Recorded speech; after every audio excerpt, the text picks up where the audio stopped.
So for today's morning informal sharing, and again I was able to, in spite of the very hectic schedule for the last whole week, I was able to get ready some notes, and so many thanks to the research of Nagasena Sraman. So these notes are short notes, and if you want more detail, you have to get from his notes. He is doing it under my supervision, and we have gone through the sutras. So I just adjusted the notes. Today we'll continue to look at, to examine the Buddha as a creative teacher. And we have been doing that, making use of several suttas. This year, one of them, very important one, extremely important I would say, is the Bhaddāli Sutta in the Majjhima Nikaya. There the importance is that there we get the detail, very concrete detail, step by step, how the Buddha trains, or how he proposes to train spiritually, creatively, and how his training effects transformation. And we saw in the last few lectures that he shared his experience of eating one meal a day. He didn't force on anybody. And then all the monks in the Sangha accepted it, except one very rebellious one. But the Buddha discerns, knew this person well. That's an important quality. The Buddha is knowing the person. And this knowing is not just a speculation from outside. He knows from his inside. We're going to talk about this point today also. And the Buddha didn't force on to him, give him some space, let him to understand, to reflect on himself. Because the Buddha knew that the person, in spite of his rebellious behavior, he was a sincere person, and he was intelligent. And he was ripening, as it were, to be transformed creatively. We take the Dhamma as creative education. So for 3 months, nobody harassed him. In fact, they helped him. We saw that the spiritual friends, that is Kala and Mitata, the importance of it, we started with this year in our lecture course. They all got together and gave him a chance to confess to the Buddha, and he did very sincerely. So we saw that first the Buddha accepted him and showed him that he was forgiven. And that showed his kindness. That kindness also inspired him.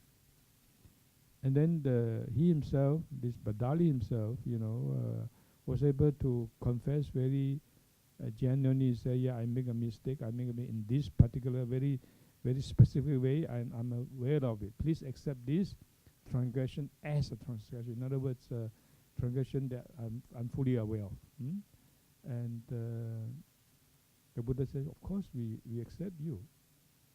That's because anybody who confesses genuinely and sincerely like this, when the person transgresses, that is spiritual growth.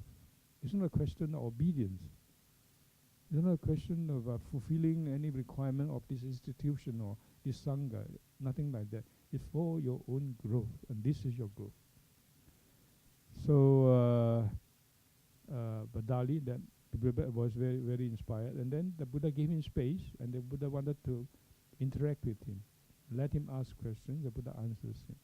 This patience, this is also kindness and wisdom on the part of the Buddha. These are all part and parcel, if you like, of the qualification of a creative teacher, a spiritual teacher like the Buddha. So we propose that the Buddha exemplifies the ideal spiritual teacher. So Buddha gave him a chance to voice his doubts. And then Buddha clears his doubts. And further, the Buddha guides him for self-reflection and realization.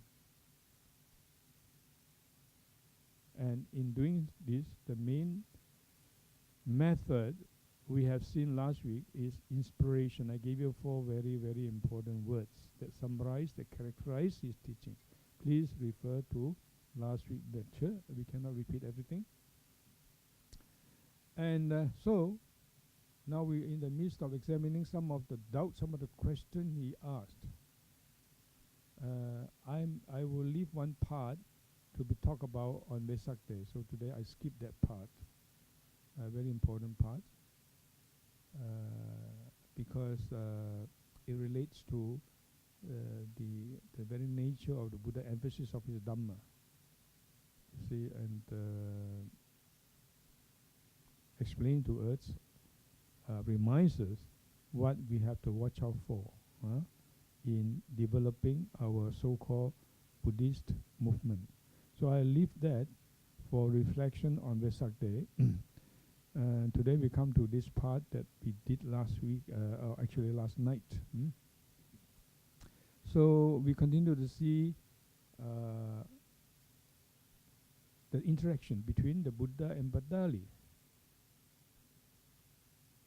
And then the Buddha asked him, in this section, the Buddha asked him, Bhaddāli, once I gave a discourse, an important discourse. That discourse is called doctrinal perspective, a Dhamma Pariyaya, a specific doctrine, if you like.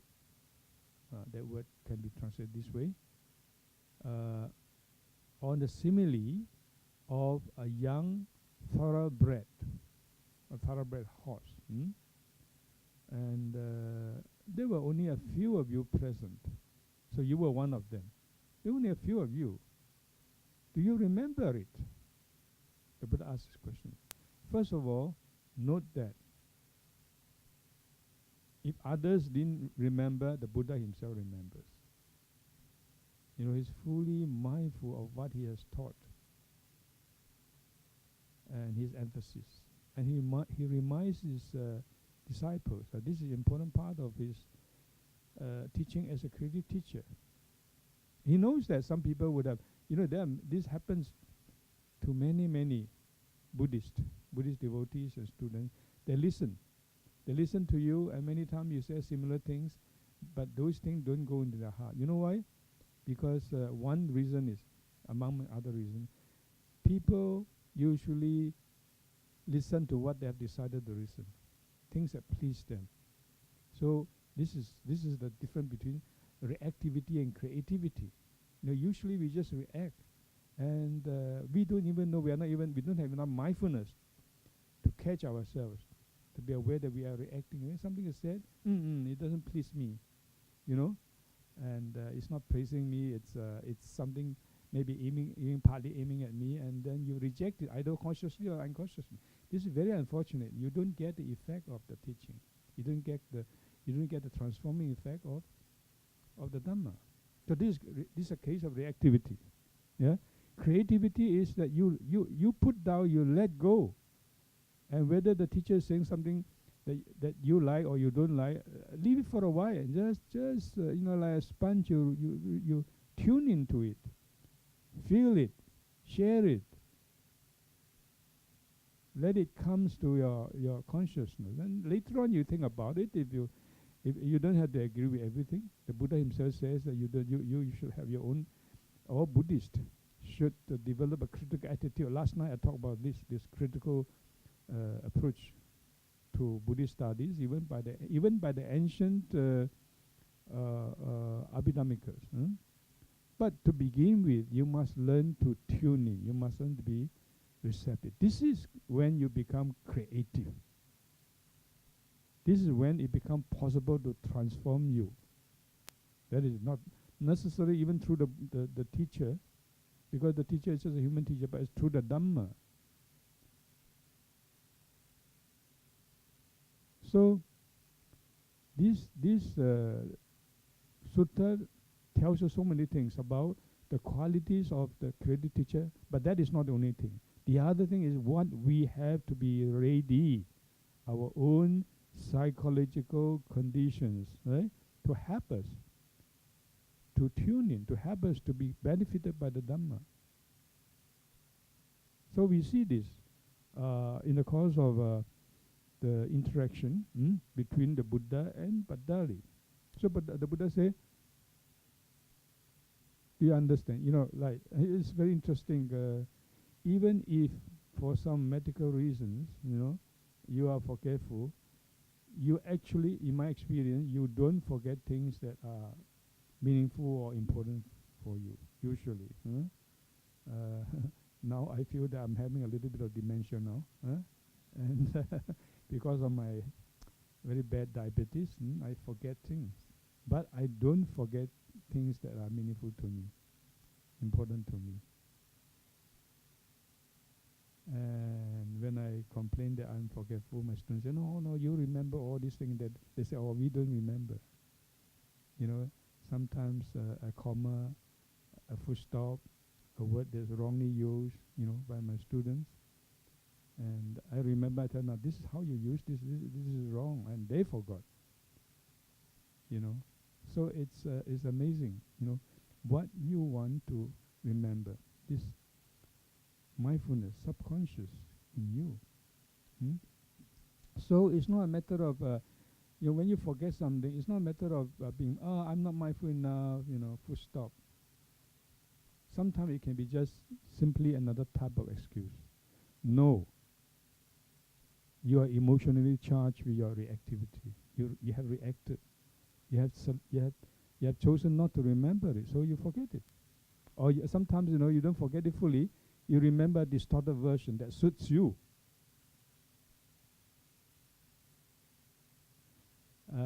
So we learn a lot of things in this. So anyway, here the Buddha asked Buddha, do you remember it? There are only a few of you. But I said, no, sir, I can't remember. It's just strange, only a few. Supposing now here that this is another thing to note. The Buddha doesn't aim at preaching to a large audience. And this is what we hope to exemplify. We don't want a big movement per se. We want people who are, even a small group, who are sincerely wanting to share with us our mission, with our understanding of the Dhamma. And this makes meaning. So your success is not in the worldly sense of becoming a big movement or big institution. If you can inspire just a handful of people, if you can share Dhamma truly, effectively with a handful of people, then you are successful. The Buddha started with 5 bhikkhus. So here too, the Buddha said, I taught this. How interesting. The Buddha now became a Buddha. He was completely successful. He was well known. He had so many disciples throughout India by that time. And among them there were kings, there were ministers, politicians, and also there were very rich, wealthy merchants. We know that. Highly intelligent people. But you see, from this picture, we can imagine, we can visualize in the Buddha's time, he was just going around. He didn't think, let me go there because there are 1,000, 2,000 people. Right? And sometimes even we cannot help doing that. If I want to give a lecture, I hope that there are more people. But the Buddha didn't think like that. Yeah? So he taught this important sutta to only a few, he said.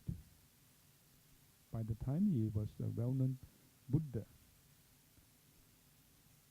And also interesting, likewise interesting, even in the time of the Buddha's own time, there were disciples near him who forgot important thing that he said to him, to them, and very specifically taught to them as a small group, even as an inner group. So how much more so, after couple of thousand years from the Buddha's time, you can imagine that the situation now of decline. And when Bhaddāli said, no sir, I can't remember, the Buddha didn't stop there, didn't let him off. So you see, at first the Buddha showed his kindness and said, you are definitely forgiven, and then explained that, praised him, this is growth and so on, encouraged him. Later on, the Buddha had to be strict and had to engage him, and had to point out so many negative things about him, whether he likes it or not. But the thing is, the Buddha waited for him, has given him space. Now it is time he is ready. And he has become receptive. That is a very important part also, you see. So there's a saying that when the pupil is ready, the teacher appears, the guru appears. Now there are various meanings to it. One is this. Ready means that pupil is ready psychologically, spiritually. The pupil is tuned in, is receptive. Then you have a teacher, because a teacher, a spiritual teacher is one who transforms effectively, creatively. And that can only happen when the pupil's psychological and spiritual conditions are ready. So in that sense, it is at that juncture that the teacher, the creative teacher, appears. So it's like the Buddha appears for the first time, right, to Bhaddāli. Buddha had been his teacher, talking to him, and he was among those who listened to important suttas, but he didn't remember much. But now it's interesting, the Bhaddāli's reply was very interesting. Then he said, "Oh, Venerable Sir, Bhante, it must be because, surely it must be because I have not been practicing perfectly, fully in the teacher's teaching. I'm one of those like that. I miss out many things." What do you think about his reply? You see, it just suggests that starting as a rebellious monk who rebelled in the midst of the Sangha when everybody accepted the Buddha's suggestion, and now he himself just pointed out that he had understood his own nature. He is one of those who didn't care, didn't bother to fully follow the Buddha's advice, the teacher's advice, the teacher's recommendation of this Sikkhapada, his training factors. They're not commandments, but they are important recommendations, sharing, that he missed. And now he confessed that, yes, I missed because I'm like that. So now it suggests his own genuine confession. You see? His genuine understanding of his nature now, and he accepts it. So straight away he answered the Buddha like that. So surely, sir, Venerable Sir, it must be because of that. And then how did the Buddha reply? The Buddha said, well, that is not the only reason. That may be part of the reason, but that's not the only reason. Then the Buddha begins to guide him further to self-analyze. This is a psychoanalytical session, if you like, but in a spiritual way. We learn a lot about it. So the Buddha said, look, I have been observing you. I have been discerning you. You see? Now, I have known you like this. I have known you. I have properly, deeply penetrated into your nature in this way. Chedasa cheto pariccha vidito. Literally is twang vidito, of course. You have been known by me through encompassing your mind with my mind. Literally, pariccha, or to fully discerning your mind with my mind. Cheto here, the word cheto here, cheto pariccha. The pariccha, Jen here is like an adverb. It shows the manner of the Buddha's knowing. Vidito is known by the Buddha. Of course, this is expressed in the passive way. Indian people like to express things in a passive way. In other words, I have known you. You have been known. In this way, cheto pariccha, having fully discern you, discern your mind, cheto. This is accusative. Chetasa is instrumental case. By whose mind? My mind. So it's a mind penetrating another mind. And that's a very interesting thing, and don't take it lightly. That phrase, that clause, adverbial clause, occurs in various contexts in the suttas when the intention is to show the Buddha's spiritual insight of understanding a person. You see, and we have come across it. I have shown this in other classes for those who have attended my Pali reading class. I know, I'm sure many have forgotten, like Bhaddāli. They're not interested in now, you forget it. But it shows one thing here. We come to another important quality of a creative teacher in the spiritual sense, i.e. the Buddha. What quality does he possess? He doesn't know just by speculation. He doesn't know just by reacting to what he observes from outside about the pupil. He penetrates with spiritual insight. It's a mind knowing the mind. Here comes, if you like, you can even state it as far as this. Here comes the emphasis of the limit. This is, of course, my paraphrase. The limit of modern psychotherapy. The fundamental difference between psychotherapy and this kind of, if you like, therapy or analysis, psychoanalysis, in a spiritual sense. Even in the case of a good psychoanalyst in the modern sense, that person will analyze the patient by observing from outside, by listening to what he says and so on. Now, the Buddha shows us, this is one part, yes. Let him think and let him answer and interact, you listen. And much has been given to the part of the patient. But at the same time, this other part cannot be performed by a modern psychotherapy. That is spiritual vision, insight of the mind of the more spiritually advanced, in this case the Buddha, or by the more spiritually advanced, of the patient. So imagine that a modern psychotherapist can have this quality also. Then the effect of psychoanalysis will be very, very profound, very, very, very different, you see. And they can't then be misjudgment, because it is a direct insight, a mind-to-mind insight. So note this phrase, Tvang chedasa cheto pariccha vidito. If you don't understand the Pali, look at the notes that we have prepared, in which we fully analyze each and every word, each and every particle in the class. So the Buddha said, there is more to it. There, not just that. That is not the only reason. That is not the only cause. I have known you for a long time. You don't know it. I have been not only observed you from as an outsider, but I have known your mind directly through my mind for a long time. Tigarata. No one. That every time when I was teaching, you did not pay attention.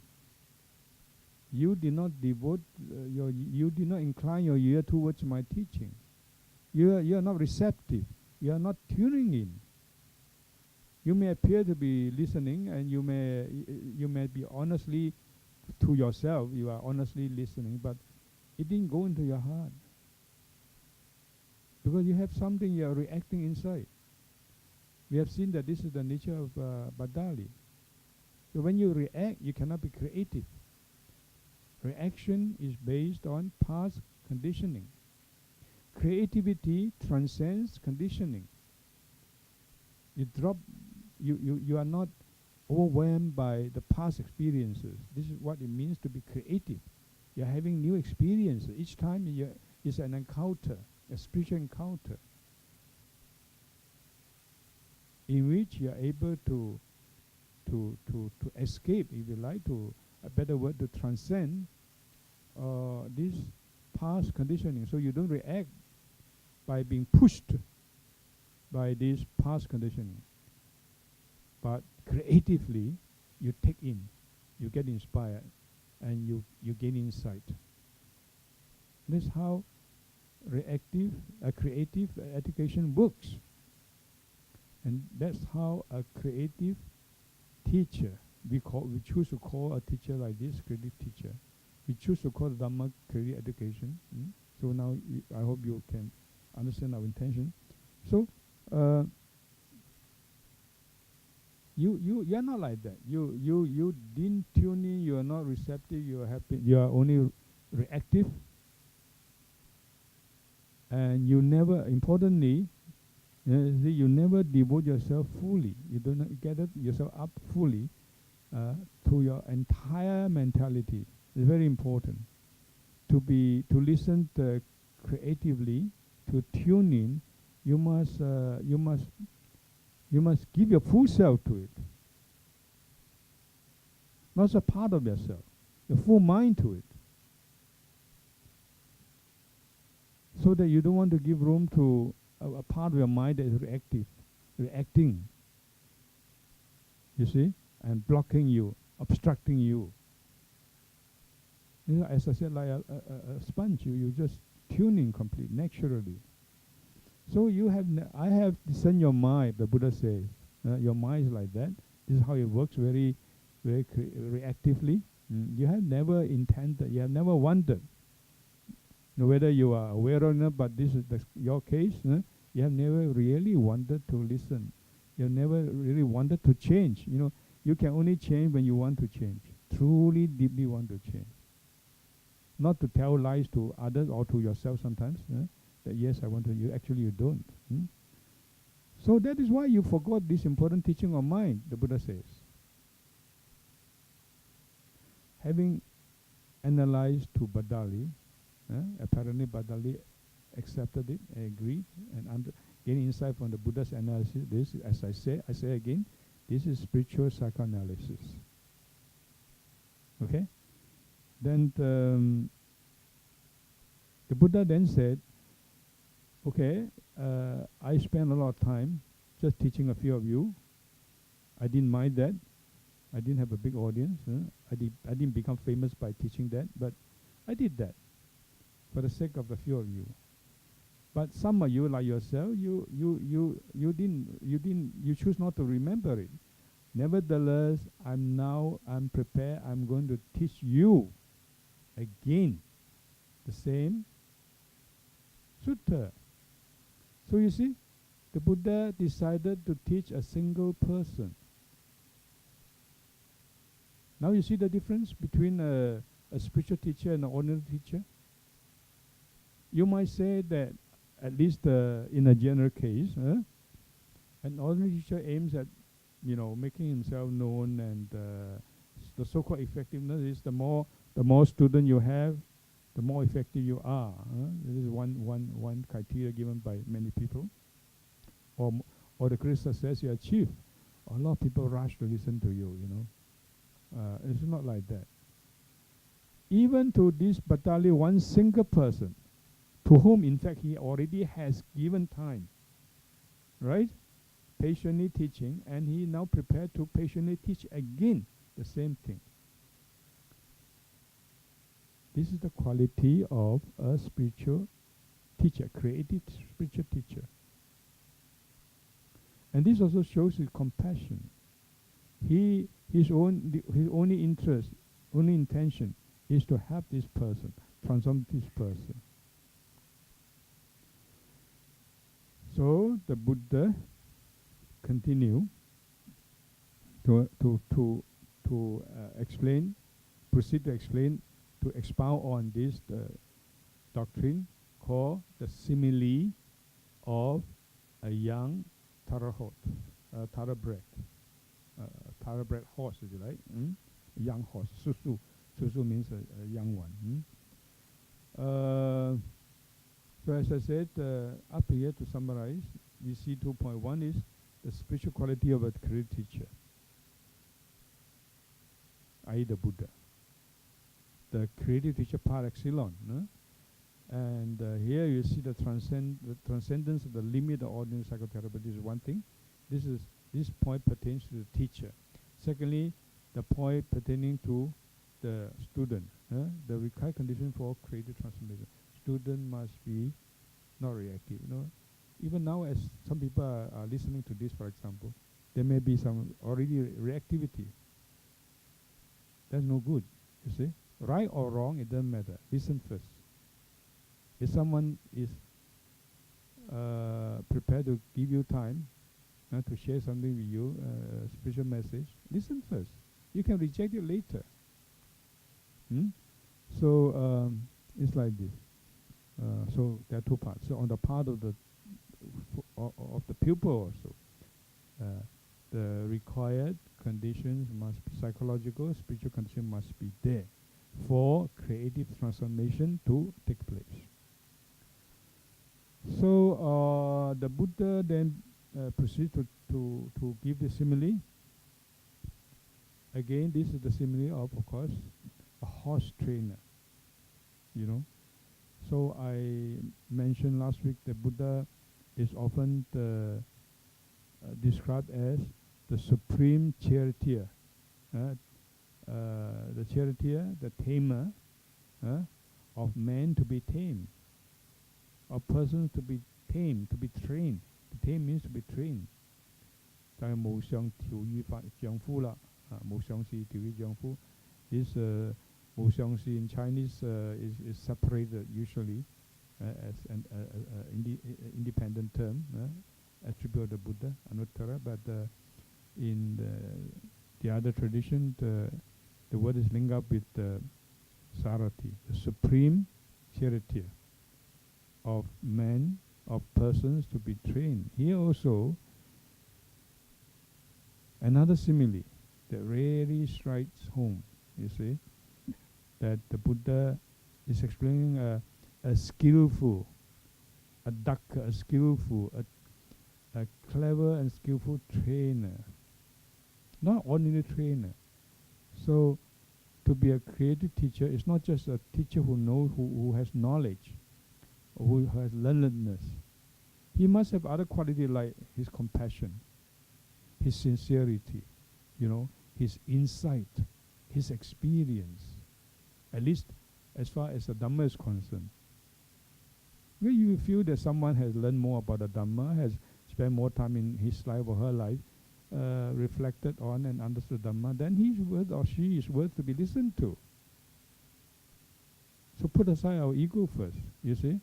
Unless you feel, no, I know more. You know, I have listened to more Dhamma, I have tried more Dhamma, and so on. So the Buddha here is comparing, well, you know, by implication you can see clearly himself, or you can take it as a general case. A creative spiritual teacher is like a skillful horse trainer. How does he train? First, he must select a good thoroughbred horse, a Bhaddāli, a good thoroughbred horse. So even if you want to help people with the Dhamma, even with the Buddha, let's take the case of the Buddha. Lest you react, we will take a case of the Buddha. When the Buddha taught also, he selected. Look, he has selected one person. Earlier he said only a few, right, to whom he taught the doctrine. Now he selects Bhaddāli. He's prepared to spend his time going through patiently, encountering with Bhaddāli, communicating with Bhaddāli. Because Bhaddāli is like a good horse, a thoroughbred. He deserves to be taught like that. So there's a saying even in Chinese Buddhism, you can't, you know, in spite of much as you like, much as you are kind or compassionate, you can't transform a devotee who is not ready psychologically,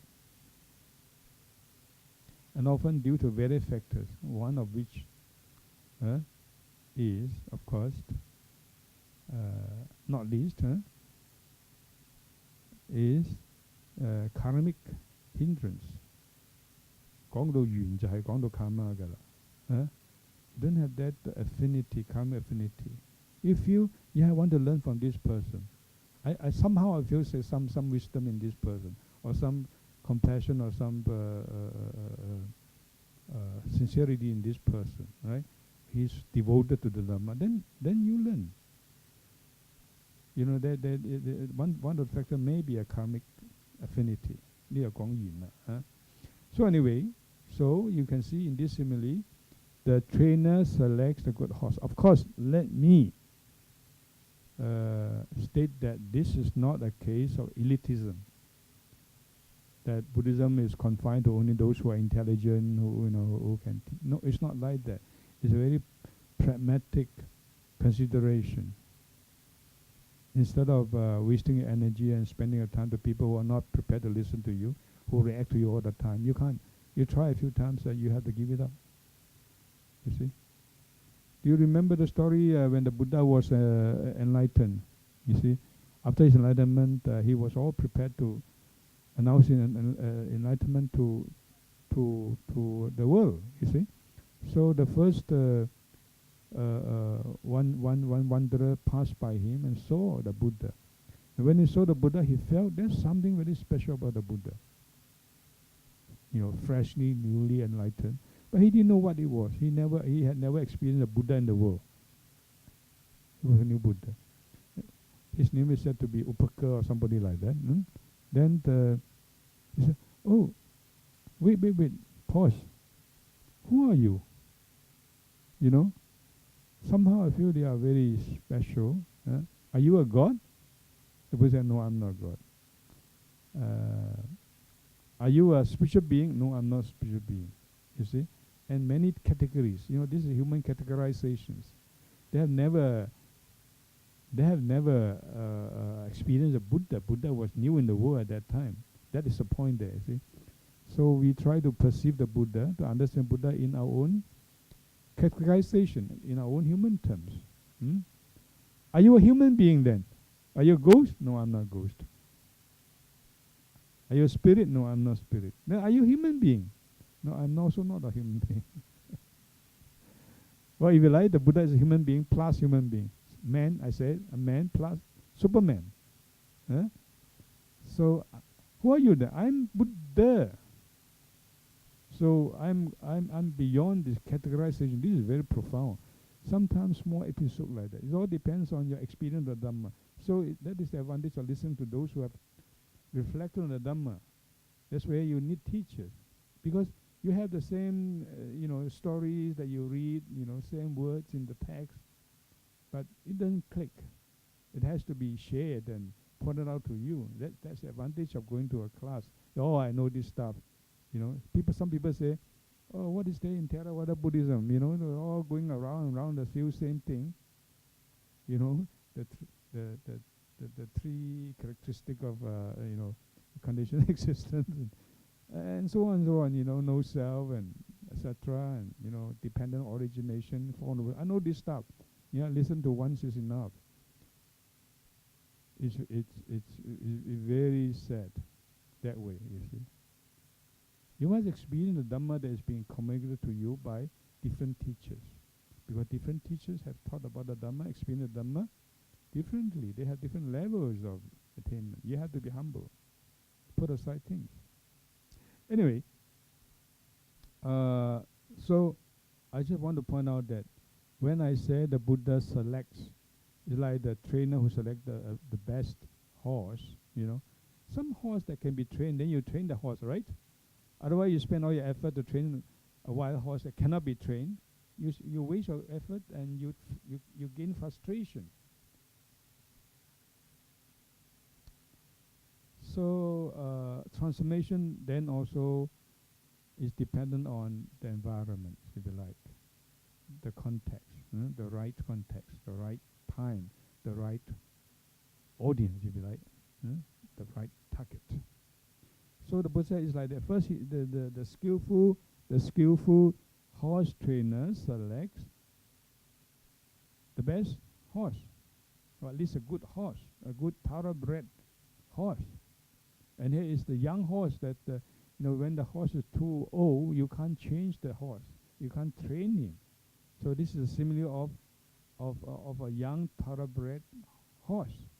You see, the word susu means that.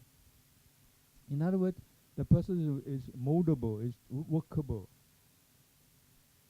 is pliable. Hmm? So then next, what does he do? He had to make the horse undergo some ordeal, some trouble, some difficulty. Can you remember the word we learned? It's called karana. Karana has many meanings. You see, karana can mean, if it's a neuter form, it means a cause or reason. And also it can appear as a feminine form, but also whether neuter or feminine, it can mean a deed, a doing, and so on. But another meaning is the kind of a torture, you see, an ordeal. I always give you the example of Milarepa. Seems to have undergone that kind of ordeal by his teacher. But anyway, he succeeded. We have seen the story. So sometimes in spiritual transformation and spiritual teaching, you have to make the student go through difficulties. The student must face it in order to transcend these difficulties. If the students react too much and escape from you, then you can't do much. You see? So the horse trainer, the skillful horse trainer, first selects a good horse. Then next he must make the good horse go through some hassle, go through some ordeal, some difficulty, some trouble. And that's called karana. So karanam kareti in the text. How? First, he has to make the horse get used to the headgear. What do you call that? Brittle. There are various terms connected with the horse training. I'm not familiar with those modern terms. There is a headgear. The mukha adhana. So when you put the headgear or the brittle on the horse for the first time, the horse had never been made to do like this in his whole life, this young horse. So it's a new experience to him. So here is reactivity. He will react. So when you tell a student something that he has never been exposed to, if you ask him, for instance, simple thing like you have to meditate, for example, he may react to you, no, I think it's a bit too difficult, and that's not interesting, and the student may react to it.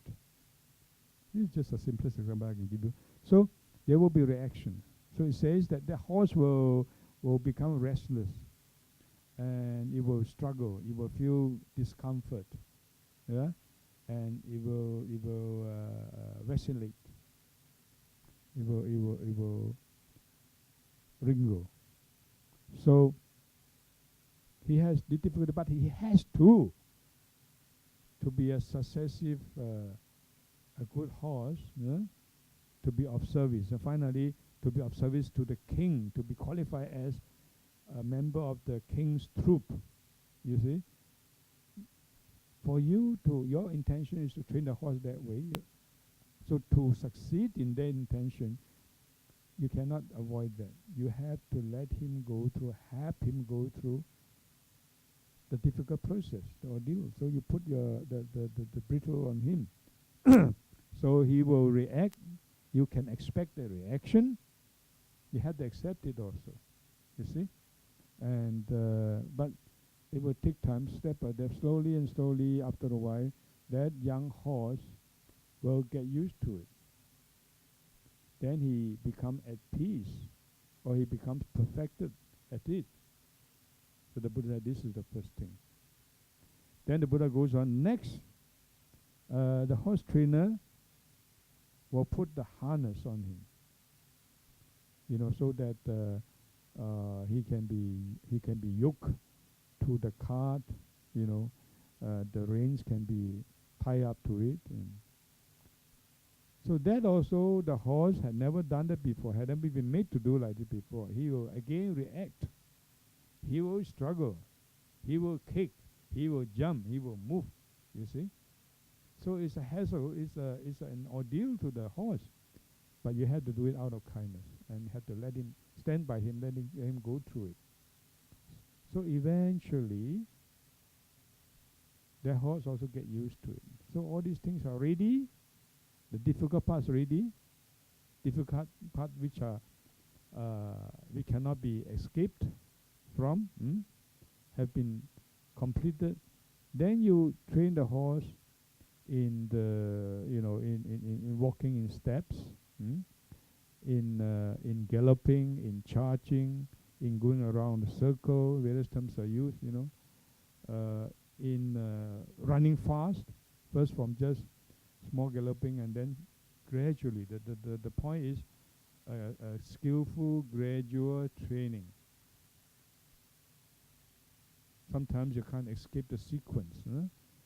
And then finally, when it has acquired these skills, these feats, then you have to train him to something higher, like striking or marching in majestic way, if you like, in a kingly way, in a way that is worthy of being in the king's service. So all these things requires training. They are subtle. It's a suggestion of a higher level subtle training of the horse. So finally, having gone through all this training and step by step and with skill and with patience and with kindness, then the teacher, the trainer succeeds. The horse is ready, worthy to be in the company of a king's troop, or to be ready in the king's service. Then the teacher should affirm the king. The trainer should affirm the king, the horse. How does it do it? He paints the horse beautifully. He decorates the horse. He gives a rich ring to the horse. Then the horse looks majestic, princely. This is a affirmation. That part, recognition, is very important. This is a psychological need of a human, but then that should not be given at the beginning. So it's like again the story of Venerable. Finally, the teacher fully accepted him, and he fully accepted the teacher, and they became very close friends. I think you know the story. But Venerable suffered through a long period, but he was happy. He didn't leave his teacher in the middle of it. You see? So this is a skillful training by an experienced horse trainer, train the horse. So then the Buddha applies that to the case of training a bhikkhu. A bhikkhu also should be trained creatively like this. You see?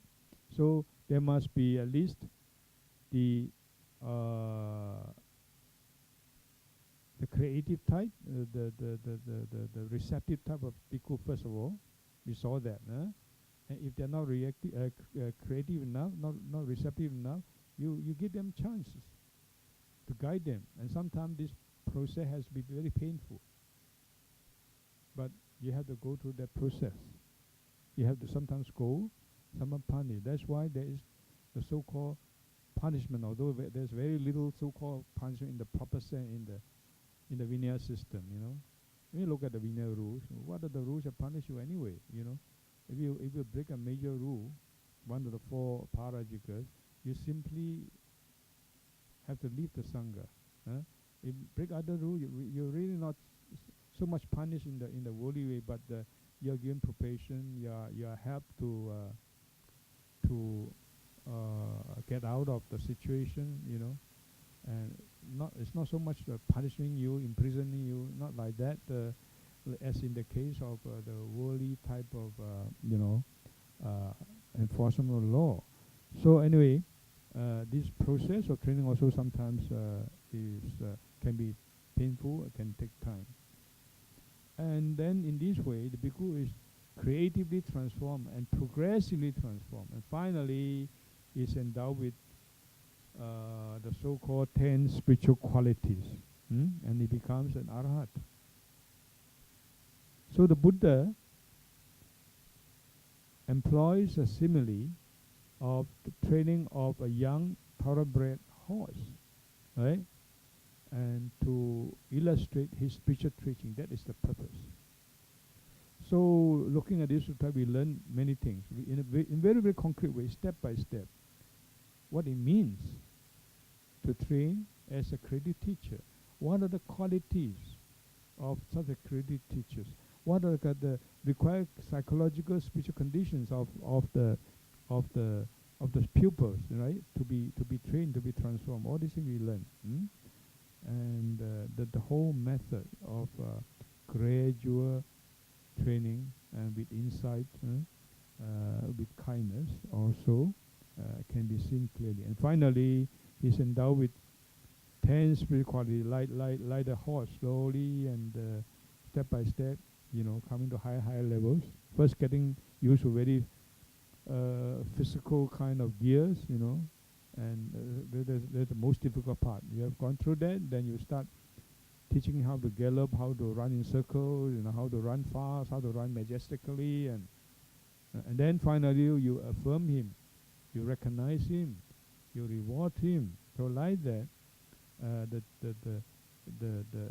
bhikkhu, and for that matter, anybody, right, to be trained by the Dhamma. Of course, the Buddha is speaking to the bhikkhus, in the midst of bhikkhu. But it doesn't mean that this message is only meant for the bhikkhus. It's meant for everybody, you see. And so the person becomes, the trainee becomes fully perfected. He is endowed with 10 qualities. These 10 qualities are the noble eightfold path, if you like, the parts of the, like right vision, right intention or motivation, and so on. You see, that up to finally, right samadhi, right equipoise. Okay, and then plus 2 more. Right is not a very good word. Proper is better. I told you. Proper knowledge, and then proper liberation. The whole process. Finally, the person liberated. So it's like that. It's just like a horse. Then he's becoming fully qualified to be in the king's service and worthy of being decorated. Being shown affection, and in that way, the monk now becomes a bhikkhu who is said to be ahuneya, pahuneya, anjani karaniya. You are chanting those words, right?